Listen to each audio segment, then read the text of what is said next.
అదే RTV app వార్తల్ని క్షణాల్లో చదివే అవకాశం ఉంటుంది. ఒక న్యూస్ పేపర్, ఒక టెలివిజన్ ఛానల్ మీ చేతుల్లో ఎప్పుడూ ఉంటాయి.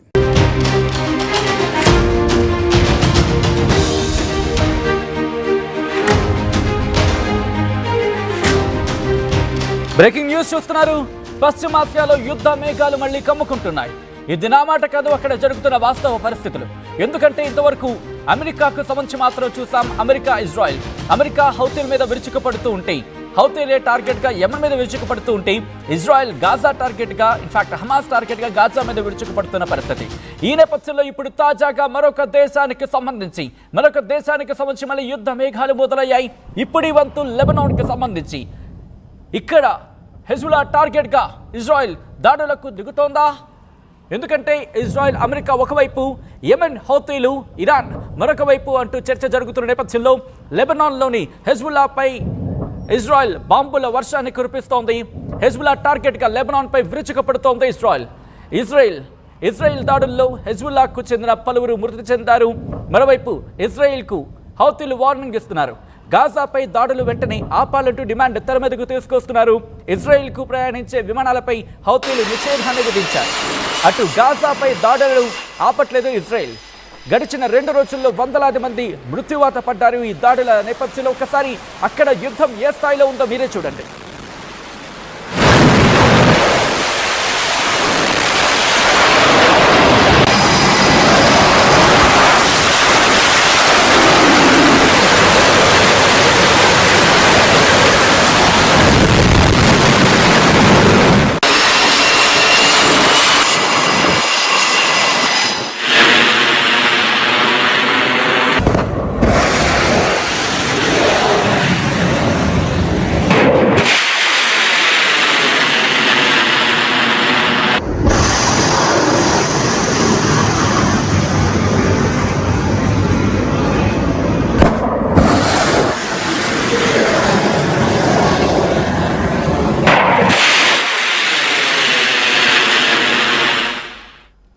కొద్ది రోజుల క్రితమే కాల్పుల విరమణకు సంబంధించి ఒప్పందం కుదిరింది ఇరు దేశాల మధ్య, అంటే ఇజ్రాయెల్ అలాగే లెబనాన్కి సంబంధించి హెజ్బుల్లా మధ్య.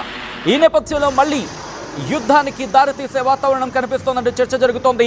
లెబనాన్పై ఇజ్రాయెల్ దాడులతో విరుచుకుపడుతోంది. లెబనాన్ నుంచి ఇజ్రాయెల్ వైపు రాకెట్లు దూసుకొచ్చిన పరిస్థితి. ఎందుకంటే ఇజ్రాయెల్ లెబనాన్ మీద దాడి చేస్తుందంటూ ఇజ్రాయెల్ లెబనాన్ పై, అంటే హెజ్బుల్లా టార్గెట్ గా లెబనాన్ పై విరుచుకుపడింది లెబనాన్ ఆరోపిస్తోంది. లెబనాన్ ఒకటే చెబుతోంది, ఇజ్రాయెల్ మా మీద దాడి చేస్తుంది, అందుకే మేము ప్రతి దాడులు చేస్తున్నామంటూ కూడా లెబనాన్ కి సంబంధించి అక్కడ ప్రతి దాడులకు దిగుతున్న పరిస్థితి. మరి ముఖ్యంగా హెజ్బుల్లా టార్గెట్ గా అంటూ చెప్తున్న నేపథ్యం. దీంతో ఇటు భీకర పరిస్థితులు ఏర్పడ్డాయి ఇరు దేశాల్లో కూడా. దక్షిణ లెబనాన్లోని పలు ప్రదేశాలకు సంబంధించి దాడులకు పాల్పడ్డామని ఇజ్రాయెల్ అక్కడ చెప్తున్న పరిస్థితుల నేపథ్యంలో ఈ కథను మిమ్మల్ని కాస్త కలవరపరచవచ్చు. అయితే మిమ్మల్ని కలవరపడి గురి చేయడం ఆర్టీవీ ఉద్దేశం కాదు. కానీ ఇటు పశ్చిమాసియాకు సంబంధించి, ఇటు ప్రపంచవ్యాప్తంగా ఎటువంటి పరిస్థితులు ఉన్నాయో మీకు చూపించడం, తద్వారా మీకు అవగాహన కల్పించడం, మిమ్మల్ని అప్రమత్తం చేయడంలో భాగంగా కథనం చూపించడం జరుగుతుంది తప్ప మిమ్మల్ని కలవరపడి గురి చేసే ఉద్దేశం ఆర్టీవీకి ఉండదు. కానీ ఇటువంటి కథనాలు చూసినప్పుడు కాస్త కలవరపడుకునే అవకాశం ఉంటుంది. కాబట్టి దీనికి సంబంధించి తగిన జాగ్రత్తలు తీసుకోవాలని ఆర్టీవీ సూచించడం జరుగుతోంది. ఇటు గాజాపై కూడా ఇజ్రాయెల్ విరుచుకుపడుతోంది, బాంబుల వర్షాన్ని కురిపిస్తోంది. మరి ముఖ్యంగా ఈ దాడిలో మహిళలు, చిన్నారులతో సహా 100 మందికి పైగా మృతి చెందారంటే అర్థం చేసుకోవచ్చు. పెద్ద సంఖ్యలో అక్కడ గాయాలు కూడా నమోదయ్యాయి చాలా మందికి. దాంతోపాటు ఖాన్ యూనిస్ ఆ సిటీ పరిసర ప్రాంగణం నుండి అబసిన్ అల్ కబీర్ ఈ ప్రాంతం మీద ఇజ్రాయెల్ దాడులు జరిపిన దీంట్లో 16 మంది అక్కడ మరణించినట్టుగా కొన్ని లెక్కలైతే చెప్తున్న పరిస్థితి. ఇక్కడ కాల్పుల విరమణ అంశం మరొకసారి తెర మీదకి రావడం జరుగుతుంది. హెజ్బుల్లాకి సంబంధించి కూడా ఇటువంటి పరిస్థితి, అంటే హెజ్బుల్లా అంటే లెబనాన్కి సంబంధించి. ఈ నేపథ్యంలో ఒక్కసారి అక్కడ యుద్ధ పరిస్థితులు యుద్ధ మేఘాలు ఏ స్థాయిలో కమ్ముకున్నాయో మీరు చూడండి.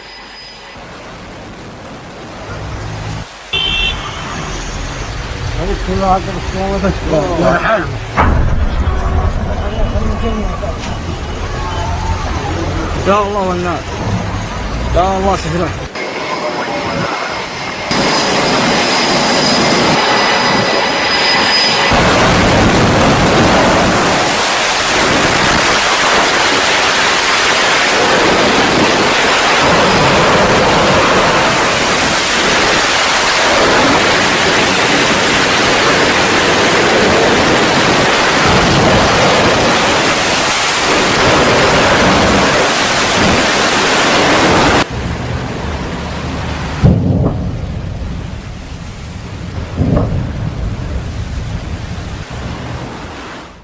రైట్, రెండు దేశాలు ఒకరి మీద ఒకరు తప్పు నీదంటూ ఇటు ఆరోపించుకోవడం జరుగుతోంది. ఇదే అంశానికి సంబంధించి లెబనాన్ ప్రధాని నవాఫ్ సలాం రియాక్ట్ అవ్వడం జరిగింది. మరి ముఖ్యంగా ఇటు ఇజ్రాయెల్కి ఒక విధంగా చెప్పాలంటే హెచ్చరికలు జారీ చేస్తున్న పరిస్థితి అనేది చెప్పుకోవాలి. ఎందుకంటే ఆయన ఒకటే అనడం జరుగుతోంది, దక్షిణ లెబనాన్ సరిహద్దుల్లో మాత్రం మిలిటరీ ఆపరేషన్స్ని పునరుద్ధరించడం జరిగిందంటూ చెబుతూనే దీనికి కారణం ఒకటి, ఇటు మరొక కొత్త యుద్ధం ప్రారంభం కాబోతోంది. ఇది లెబనాన్కి సంబంధించి అలాగే లెబనాన్ పౌరుల్ని ఇక్కడ యుద్ధంలోకి ఇన్ఫాక్ట్ అప్రభావితం చూపించే అవకాశం ఉంది. కాబట్టి మిలిటరీ ఆపరేషన్స్ని ప్రారంభించామంటే కూడా ఇటు లెబనాన్ ప్రధాని చెప్పడం ఇప్పుడు ఆసక్తికరంగా మారింది. ఇంతవరకు దాదాపుగా ఎక్కడ ఆయన బయటకు వచ్చిన సందర్భంగా అయితే లెబనాన్కి సంబంధించిన ప్రధాని బయటకు వచ్చి మాట్లాడిన సందర్భం చాలా అరుదనే చెప్పుకోవాలి. ఇప్పుడు నేరుగా ప్రధాని మాట్లాడడం ప్రస్తుతం అక్కడ సంచలనంగా మారింది. అయితే దీనికి కౌంటర్గా ఇజ్రాయెల్ ఆర్మీ చీఫ్ జామీర్ కూడా మాట్లాడిన సందర్భం. ఇజ్రాయెల్ ఆర్మీ చీఫ్ జామీర్ మాట్లాడుతూ ఒకటే చెప్పడం జరుగుతోంది, మిలిటరీ ఆపరేషన్స్ అక్కడ జరుగుతున్నాయి అంటే లెబనాన్ రాకెట్లను ప్రయోగిస్తోంది. ఆ రాకెట్లను మా ఇంటర్సెప్టర్స్ అంటే ఏవైతే ఒక దేశం రాకెట్లను కావచ్చు, బాంబులను ప్రయోగించినప్పుడు వాటిని నిర్వీర్యం చేసే వ్యవస్థ, వాటిని పూర్తిగా ధ్వంసం చేయగల వ్యవస్థ, వాటిని ఇంటర్సెప్టర్స్ అంటారు. ఆ ఇంటర్సెప్టర్ వ్యవస్థ ప్రాపర్గా పనిచేస్తోంది. మరి ముఖ్యంగా ఇక్కడ ఇజ్రాయెల్కి సంబంధించి మాట్లాడుకున్నప్పుడు గతంలో కూడా మాట్లాడుకున్న సందర్భం, వివిధ రకాల ఇంటర్సెప్టర్స్ వాళ్ళకు ఉన్నాయి. ఆ ఇంటర్సెప్టర్స్ ప్రస్తుతం యాక్టివ్గానే ఉన్నాయి, యాక్టివ్గా పనిచేస్తున్నాయి. దీంతో లెబనాన్ ప్రయోగిస్తున్న ఆ టార్గెట్స్ని గాల్లోనే పేల్చడం జరుగుతుందంటూ కూడా ఇటు ఇజ్రాయెల్ డిఫెన్స్ చెప్తోంది. ఇజ్రాయెల్ సంబంధించిన రక్షణ శాఖ, మరి ముఖ్యంగా ఇజ్రాయెల్కి సంబంధించి ఆర్మీ చీఫ్ జామీర్ చెప్తున్న పరిస్థితి. అయితే లెబనాన్ ప్రధాని ఇంకేం చెప్తున్నారంటే కనుక ఆయన ఇంకోటి చెప్పడం జరుగుతోంది, మరొక కాన్ఫ్లిక్ట్లోకి వెళ్తోంది, యుద్ధం లేకుండా ఇంకొక కాన్ఫ్లిక్ట్లోకి వెళ్ళడం జరుగుతోంది. ఈ నేపథ్యం నుండి ఆల్ సెక్యూరిటీ అంటే ఉన్న భద్రతా వ్యవస్థను అంతా కూడా అలర్ట్ చేయడం జరిగింది, మిలిటరీ కూడా అలర్ట్ చేయడం జరిగింది.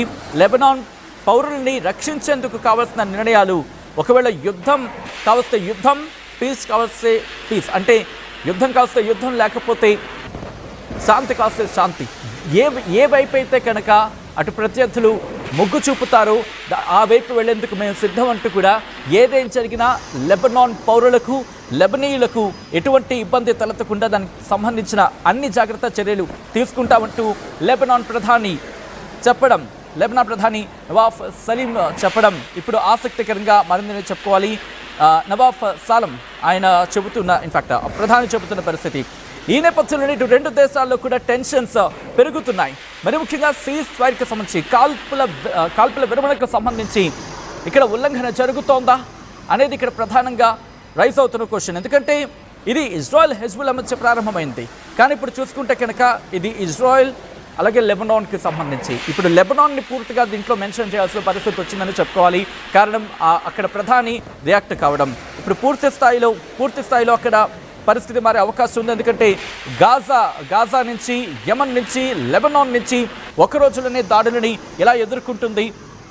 ఇక్కడ ఇజ్రాయెల్ ప్రధాని బెంజమిన్ నెతన్యాహుకి సంబంధించి ఆయన ఒకటే చెప్పడం జరుగుతోంది, ఏ దాడులు వచ్చినా ఎదుర్కొనేందుకు మేము సిద్ధం అని. ముఖ్యంగా ఇక్కడ మీరు అబ్జర్వ్ చేస్తే అమెరికా అధ్యక్షుడిగా డొనాల్డ్ ట్రంప్ ఎన్నికైన తర్వాత, మరి ముఖ్యంగా పదవీ బాధ్యతలు చేపట్టిన తర్వాత పరిస్థితులు మారుతున్నాయి. ఒకసారి అక్కడ యుద్ధ వాతావరణం చూద్దాం, ఆ తర్వాత మళ్ళీ డీటెయిల్గా మాట్లాడుకునే ప్రయత్నం చేద్దాం.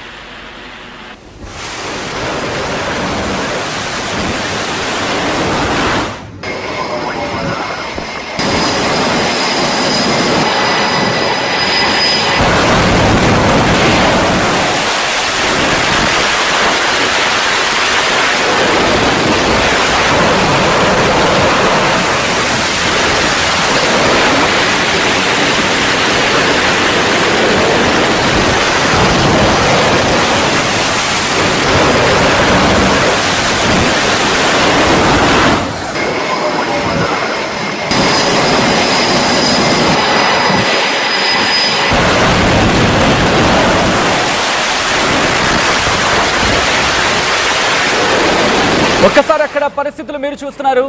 ఆ పరిస్థితులు ఏ స్థాయిలో ఉన్నాయో మీరు చూడొచ్చు. ఇక్కడ ఒకటే మాట్లాడుకోవడం జరుగుతోంది. ఇంతవరకు కూడా అంటే అమెరికా అధ్యక్షుడిగా డొనాల్డ్ ట్రంప్ బాధ్యతలు చేపట్టిన తర్వాత ముందుగా హౌతీలకు సంబంధించి పరిస్థితి చూసాం. ఆ తర్వాత ఇజ్రాయెల్ గాజా మీద విరుచుకుపడుతోంది. ఇప్పుడు లెబనాన్ టార్గెట్గా, ఇన్నాళ్ళు హెజ్బుల్లా టార్గెట్, ఇప్పుడు లెబనాన్ మీద పడుతున్న పరిస్థితి. సో ఇక్కడ మూడు వైపుల నుంచి 30 దాడి జరిగే అవకాశంగా జరుగుతోంది అనేది ఇజ్రాయెల్ భావిస్తోంది. ఈ నేపథ్యంలో అక్కడ సెక్యూరిటీకి సంబంధించి అలర్ట్ చేయడం జరిగింది. డిఫెన్స్ మినిస్టర్ అవిగ్డోర్ లైబోమన్ ఆయన్ని యాక్టివేట్ చేశారు. ఒకటే చెప్పడం జరుగుతోంది, గాజా నుంచి కావచ్చు, యమన్ నుంచి కావచ్చు, లెబనాన్ కావచ్చు, ఒక రోజులో రాకెట్ల దాడి జరిగితే కనుక ఎదుర్కొనేందుకు సిద్ధం కండి. ఎందుకంటే మర్చిపోవద్దు, October 7 అది ఇజ్రాయెల్ సెక్యూరిటీకి ప్రమాదకారి. అటువంటి పరిస్థితులు ఇక వచ్చే పరిస్థితి తలెత్తకూడదు, అందరినీ కట్టడి చేయండి అంటూ కూడా ఆయన డైరెక్షన్స్ ఇచ్చినట్టుగా తెలుస్తుంది బెంజమిన్ నెతన్యాహు, ఇజ్రాయెల్ ప్రధాని. ఈ నేపథ్యంలోని మీకు గుర్తుండే కనుక ఒకసారి గుర్తు చేసుకునే ప్రయత్నం చేస్తే ఆ రోజు ఎటువంటి పరిస్థితిని అర్థం చేసుకోవచ్చు. అయితే ఇక్కడ ఒకటే చెప్పడం జరుగుతోంది, ఇజ్రాయెల్ కూడా తలగ్గేదలేదు. ఇజ్రాయెల్ కూడా ప్రతి దాడిని ప్రారంభించింది. ఇటు గాజా మీద ఇప్పటికే దాడి చేస్తోంది, హెజ్బుల్లాకి సంబంధించి లెబనాన్ మీద దాడులు చేస్తున్న పరిస్థితి. ఇటు రాకెట్లను ప్రయోగిస్తోంది, మిజైల్స్ను ప్రయోగిస్తోంది, డ్రోన్స్ని ప్రయోగిస్తోంది. హౌతీలకు సంబంధించి కూడా ఇన్నాళ్ళు అమెరికా హౌతీలను టార్గెట్ చేస్తే ఇప్పుడు నేరుగా ఇజ్రాయెల్ రంగంలోకి దిగబోతోందా? ఎందుకంటే ఇక్కడ హౌతీలు అదే చెప్పడం జరుగుతోంది, గాజాని విడిచిపెట్టే ఇజ్రాయెల్, లేకపోతే నీ అంతు చూస్తాం, నీ సంగతి చూస్తాం, లేకపోతే ఇటుగా వెళ్ళే అమెరికాకు సంబంధించి ఆ వాణిజ్య నౌకలను మేము వదిలిపెట్టేది లేదు, దాడులు చేస్తామని చెప్పి ఇటు వార్నింగ్ ఇస్తూ ఉంటే ఇజ్రాయెల్ మాత్రం ఇటు హౌతీలు, ఎందుకంటే హౌతీల మీద అమెరికా ఇలాగా దాడులు చేస్తోంది కాబట్టి బహుశా ఇక్కడ హౌతీలను పెద్దగా కాన్సన్ట్రేషన్ చేయట్లేదేమో అనే ఒక చర్చకు సంబంధించి ఒక రైజ్ అవుతుంది. కానీ ఇక్కడ గాజా మీద విరుచుకుపడుతోంది, ఇప్పుడు లెబనాన్కి సంబంధించి. ఈ నేపథ్యంలో ఎటువైపు వెళ్లే అవకాశం కనిపిస్తోంది ఈ యుద్ధం? ఇక ఇరాన్ నేరుగా రంగంలోకి దిగే అవకాశం ఉందా?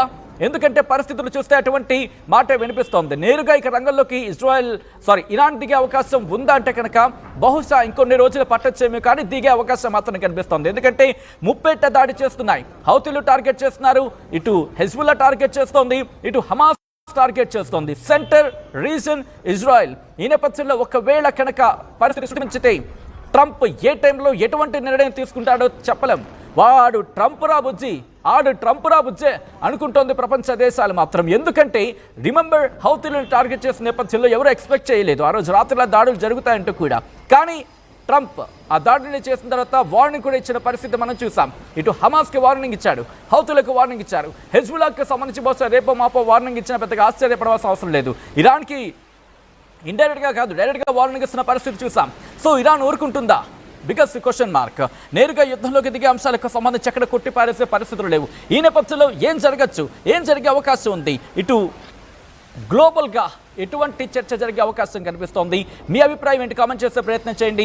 ఈ కథను మిమ్మల్ని కాస్త కలవరపరచైతే మిమ్మల్ని కలవరపడి గురి చేయడం ఆర్టీవీ ఉద్దేశం కాదు, కానీ ప్రపంచవ్యాప్తంగా ఎటువంటి పరిస్థితులు ఉన్నాయో మీకు చూపించడం, తద్వారా మీకు అవగాహన కల్పించడం అక్కడ పరిస్థితుల మీద, దాంతోపాటు మిమ్మల్ని అప్రమత్తం చేయడంలో భాగంగా కథను చూపించడం జరుగుతుంది తప్ప మిమ్మల్ని కలవరపడి గురి చేసే ఉద్దేశం ఆర్టీవీకి లేదు, ఉండదు. కానీ ఇటువంటి కథనాలు చూసినప్పుడు కాస్త కలవరపడుకునే అవకాశం ఉంటుంది కాబట్టి దీనికి సంబంధించి తగిన జాగ్రత్తలు తీసుకోవాలని ఆర్టీవీ సూచించడం జరుగుతుంది. ఒక్కసారి యుద్ధ క్షేత్రానికి వెళ్లే ప్రయత్నం చేద్దాం. ఎందుకు యుద్ధ క్షేత్రం ఉంటుందంటే కనుక అక్కడ పరిస్థితులు అలా ఉన్నాయి, ఒక 3వ ప్రపంచ యుద్ధానికి దారితీయచ్చని ఒక చర్చకు దారితీస్తుంటే అర్థం చేసుకోవచ్చు. ఒక్కసారి యుద్ధ క్షేత్రానికి వెళ్దాం. ఆ ఫుటేజ్కి సంబంధించి మీరు చూస్తారు, అక్కడ ఎటువంటి పరిస్థితులు ఉన్నాయో చూద్దాం.